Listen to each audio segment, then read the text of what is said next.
संसदेच्या दोन्ही सदनात राष्ट्रपतींच्या अभिभाषणावरच्या आभारदर्शक ठरावावर आजपासून चर्चा। लोकसभेत सर्बानंद सोनोवाल यांनी मांडला ठराव। परराष्ट्र व्यवहार मंत्री एस जयशंकर आजपासून अमेरिकेच्या दौऱ्यावर। महत्त्वाच्या खनिजांसंदर्भातल्या बैठकीला राहणार उपस्थित। माजी उपमुख्यमंत्री अजित पवार यांच्या निधनावरून राजकारण करण्याची ही वेळ नव्हे। चौकशी पूर्ण झाल्यावर अंतिम अहवाल आल्यानंतरच निष्कर्षापर्यंत पोहोचू, केंद्रीय मंत्री मुरलीधर मोहोळ।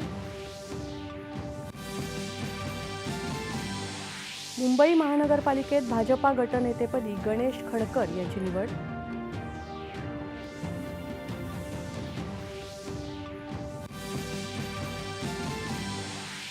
कोल्हापूर महापौर पदासाठी महायुतीकडून रूपा राणी निकम यांचं नाव निश्चित।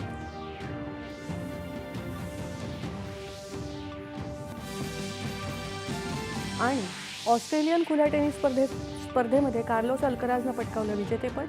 सर्बियाच्या नोवाक जोकोविचचा केला पराभव। नमस्कार, एकच्या बातमीपत्रात मी आसावरी अमोल जहागीरदार आपलं स्वागत करते। आता पाहूया